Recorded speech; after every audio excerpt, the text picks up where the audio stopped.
Hey everyone, my name is Leanne and today I'm going to be talking to you about all 10 books that I read in November. In November I completed my Goodreads 100 book challenge, which I am super excited about and really proud of myself for. I think December is just going to be a really chilled reading month. I'm really just going to read whatever I fancy and not put any pressure on myself. I've got some pretty interesting reading goals coming up in 2018, so I want to enjoy a month of just not really having any particular goals. Right, so my reading in November. I did read a couple of children's picture books in November, which did help me reach my Goodreads goal. But I think children's picture books are a completely valid form of literature and should count in your Goodreads goal if you so wish. I'm going to talk about those a little later. And in November I also participated in non-fiction November. I had a really great non-fiction November, but again I'm going to talk about those in a bit. I'm first going to start with the fiction books that I read this month. So in November I read a short story collection which was a carry-on from Mercedes Autumn Readathon. So I finished Dubliners by James Joyce and I had a lot of interesting feelings on this. I don't like Joyce's writing style. I don't think I get on with it. I am going to give A Portrait of an Artist as a Young Man another shot, but yeah, I just don't think his writing style is for me. I should probably tell you what this is actually about. So this is a collection of 15 short stories, all based in Dublin in Ireland, and every story features a character who has a moment of epiphany or revelation. In a lot of the stories there are critiques of religion, which is something I'm really into in Irish literature. We also look at gender roles, and there are some surprisingly feminist features in this short story collection. A lot of these stories are quite unsettling at points, and there are a lot of dodgy, creepy old men. And something that really shone through in the themes of this collection was this thing that we come back to again and again with Irish literature. This desire for escape, this desire to leave, but being unable to. We do have a number of characters who try to either leave the circumstances which they are in or leave the entire country, but just don't feel like they can. So I thought the themes in this short story collection were quite interesting, but just the writing style, it wasn't really for me. Another book I read in November was Little Fires Everywhere by Celeste Ng. So this is set in an American town called Shaker Heights, which is where the author is from. We predominantly focus on two families. The Richardsons, who are the kind of typical Shaker Heights people. They stick to the rules. They are a very kind of normative, nuclear family, very white American middle class. Then we have the Warrens, who are a single mother and daughter who move into one of the Richardsons' properties. Bonds and friendships form between these two families in different ways, but there is a slight conflict in Eleanor Richardson, the mother of the Richardson family, really wants to find out the truth about the past of Mia Warren, who is the single mother, and this book has so much to do with secrets. Also incorporated into this book is a custody battle over a Chinese baby who was abandoned by her mother when she was struggling to cope, and there is a white family that want to adopt the baby, and it also features a lot of discussion around the responsibilities that a white couple would have in taking on a Asian baby. Yeah, and at the start of this book we find out that the Richardsons' house has burned down, and the whole book is just building towards that point. It's really difficult to talk about this book concisely. I have done a full review on it, which I will leave linked down below, but it is safe to say this is one of my favourite books of the year, and I totally think you should read it. It is so impressive. All the characters have so much depth to them. They have moments where they're really fantastic characters, but there's also moments where they are deeply flawed. It's just an all-round fantastic book, and I highly recommend you read it. If you want to hear more of my thoughts on it, I will leave my review linked down below. Next up I read The Girl Who Fell Beneath Fairyland and Led the Revels There by Catherine M. Valente. So this is an absolutely brilliant, I would say, middle grade book, and it is great for fans of really whimsical stories, and of course the main story that comes to mind when you say whimsy is Alice in Wonderland, and there are definitely elements of kind of Wonderlandian things in this book. And I think if you did enjoy Carol's duology, then you would really like this series. This book is the second book in the Fairyland series. It is about a young girl named September who in the first book was whisked off to Fairyland and had wonderful adventures there. In this second book she is really looking forward to going back to Fairyland again, but when she gets there she realises that all of her friends are losing their shadows or their magic. September will not stand for this, so she travels to Fairyland Below, where she encounters Halloween the Hollow Queen, and if you've read the first book in this series you will understand the significance of that and why Halloween is a very familiar face to us. And it is then that September realises what she must do in order to save Fairyland. I found something very similar with this book which I did with the first book, in that I don't remember a huge amount of what actually happens. Like, I don't remember a huge amount of the content, but I thoroughly enjoyed it when I read it. Like, I absolutely love little lines of dialogue that there are. There are so many clever moments, and I think this is such a great book for children of around that age, because it doesn't dumb things down, and there are a lot of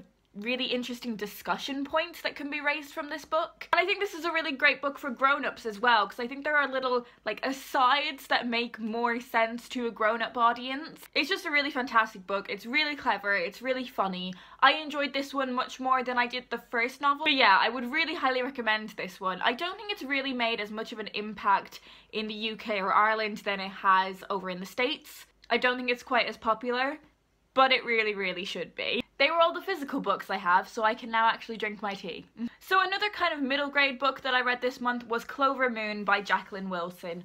I was obsessed with Jacqueline Wilson books when I was younger. I literally just devoured every single one of her novels. But as I got older, I kind of just stopped reading them. And now I would really like to go back and catch up on what she's been releasing in the past few years. And that, of course, includes Clover Moon. Clover Moon is a historical piece of children's fiction. It is set in the Victorian era. It is about a girl named Clover who lives with her father, her 4 or 5 siblings, and her stepmother. Her stepmother is incredibly cruel, which is a trope that I wasn't too sure about in this book. I think the kind of evil stepmother is quite overdone, although I do think it was important to highlight the severe kinds of abuse that children faced in the Victorian era. Clover is an incredibly intelligent, witty young girl, and she is a caregiver for her younger brothers and sisters, as well as the other lower class children of the town. We see the growing sort of grandfather-granddaughter seeming kind of relationship between Clover and a doll maker who she affectionately calls Mr. Dolly. And I think that's really the only kind of setup that this book needs, because we then follow Clover in her escape from her abusive household. I thought this was a really brilliant piece of historical fiction. I think it did a really good job of showcasing the extreme poverty that people lived in during the Victorian era. I think it did a really good job of demonstrating gender roles at that time. I think it did a really good job of representing illness and the very severe impacts of illness at this time. I think it handled the treatment of people with disabilities or disfigurements in the Victorian era really well, but I'm probably not the best judge for that by any means. And it totally made sense why this book was set in the Victorian era. I have read children's books in the past that are set in the Victorian era, and I didn't understand why. Like, there was no reason for this particular book that I'm thinking of to be set in the Victorian era. It just didn't really make any sense. Whereas this is a really fantastic piece of historical fiction. As ever, Jacqueline Wilson's protagonists are so endearing. And if you've never read any Jacqueline Wilson before, I would highly recommend you do so. And if you used to read Jacqueline Wilson but haven't in a few years, you should totally revisit her work, because she's still churning out amazing stories. Another book I read in November was a buddy read with Harriet, and I will leave her channel linked down below.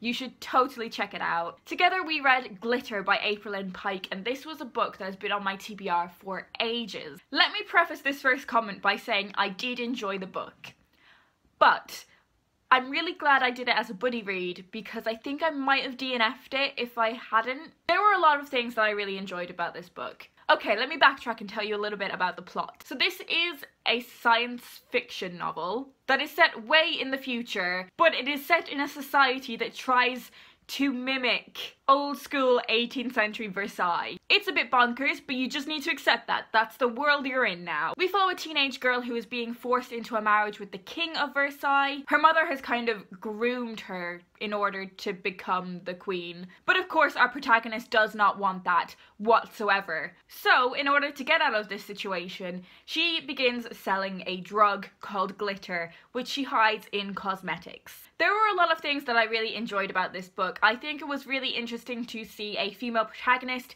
who who had a business endeavor, but also the protagonist talks a lot about her interest in STEM subjects and coding, which I thought was really fantastic. This is a really entertaining book, and there are a lot of really interesting little lines in it that made me chuckle. She is a really interesting protagonist. She's really entertaining. She's really fun. She reminded me a lot of characters that I kind of wrote when I was 15 or 16, which initially that kind of got on my nerves, and it does feed into some of the criticisms I have of this book. But she's a really, like, extremely confident young woman, really aware of her sexual power.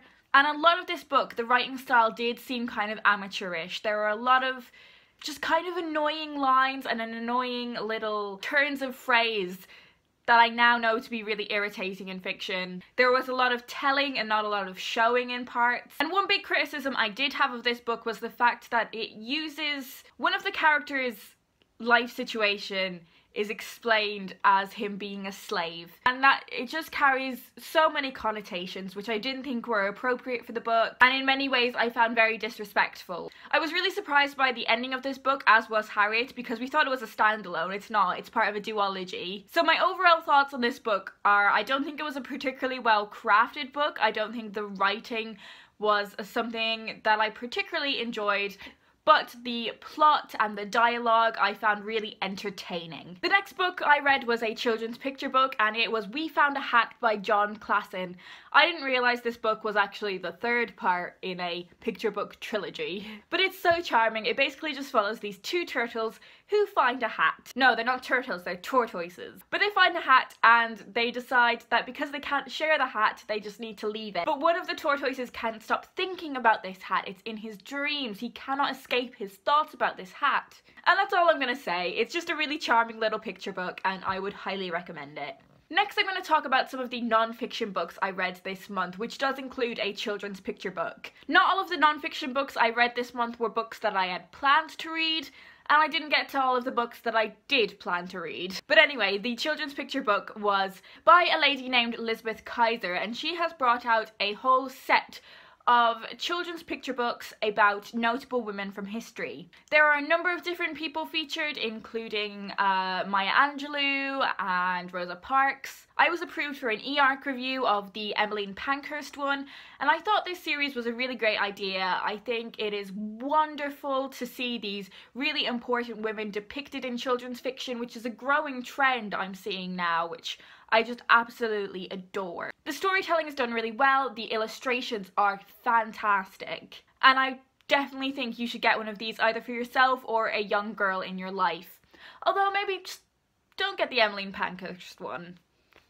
Maybe get the Rosa Parks one instead, because I mean, the Emmeline Pankhurst one, it does erase a lot of the history, in the sense of, like, the suffragettes were like a problematic fave because, you know, they helped women get the vote, but they were also, like, total white feminists. And that definitely comes through in this book if you are familiar with some of the wider history of the suffragettes.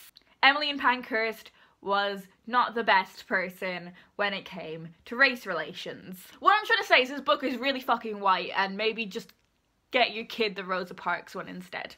That's not necessarily a criticism of the book, that's more of a criticism of our cultural perceptions of the suffragettes and Emmeline Pankhurst. I'm about to meet my friend for lunch in like 15 minutes, so I'm really gonna have to speed this up. Another non-fiction book I read this month was The Last Act of Love by Kathy Rensenbrink. This is a phenomenal memoir about Kathy's life growing up and her friendship with her brother. When Kathy was 17 and her brother was 16, he was in a car accident which left him in a permanently vegetative state. This obviously completely changed the lives of the family. This book follows her brother's time in hospital and the different care situations that he went through, how it affected the family financially and mentally, emotionally. And we also see the family's struggle in trying to get what was best for Matty, which was decided to let him pass away. This memoir really highlights the moral complexities of that decision and how it was not taken lightly. We really see how those situations have impacted on Kathy in later life, and all of the wonderful endeavours that she has gone forward in creating Kathy is the person behind the short reads books, which were created in order to make reading more accessible for those who struggle with reading. And this was inspired by her father, who, coming from a very working class Irish background, never learned how to read or write, or at least really struggled with it. This is such an important story that I think we should all listen to, and it was written phenomenally. The next book I'm going to talk about was a book that I didn't plan on reading for Nonfiction November, but it was a carry-on from the previous month, and that was Big Magic by Elizabeth Gilbert. This is a book all about creativity, and it comes from the writer of Eat, Pray, Love. It is a book about harnessing your creativity, learning to live with your creativity, and I think there were a lot of valuable pieces of advice in this book, but there were also a lot of pieces of advice that I didn't quite get on with. Elizabeth Gilbert talks about ideas as if they have their own kind of consciousness and life form that latch on to the most suitable outlet for this idea, and I just didn't really get on with that at all. I thought it was a bit daft, but if that's what helps her in her creative process, then that's awesome, good for her. I didn't find the advice in this book particularly interesting or particularly helpful, but I did find the stories of her writing life and her interactions with other writers and important moments in her career. I found all of that really interesting. So yeah, this wasn't the best book on creativity that I've ever read, but I think if you are interested in kind of the lives of writers, then this would be a really good one for you. I feel like because I'm Russian, I haven't given these books enough attention, but I am going to make sure I give a lot of attention to this next book, and it is one of the best books I have read all year, and that is How Not to Be a Boy by Robert Webb.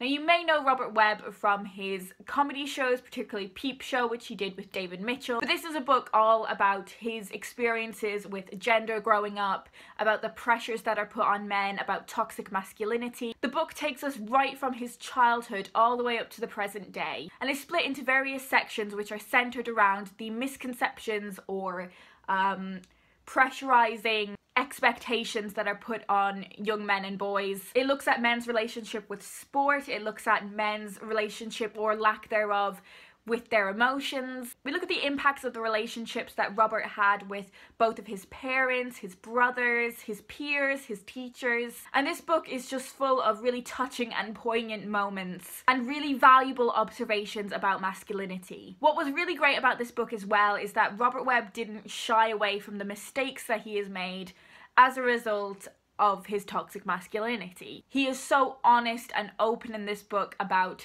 his past romantic relationships and where he has been flawed and failed in those. We look at his educational background and how difficult it was for him to get into Cambridge, and the only reason he really wanted to get into Cambridge was to get into the legendary comedy society, the Footlights. And I didn't realise going into this book, but Robert Webb actually has an English degree, he has a massive love for literature, and that really comes through in this book. Not only is he a masterful storyteller, but the references and allusions he makes to so many different kinds of literature are amazing. This is a really important book, and I think everyone should read it. Not only because it's going to teach you a lot, but because it's a really entertaining book. It is such a page turner. Every page of this book has something that I wanted to like underline or highlight, and I would really like my own copy of it as well because I had a library copy of it. But yes, this book is phenomenal. It's one of the best books I've read all year. You should read it. Do let me know down below if you've read any of these books and if you have any thoughts on them. How was your nonfiction November? Let me know down below. I hope you're all doing well, and I will talk to you guys in my next video.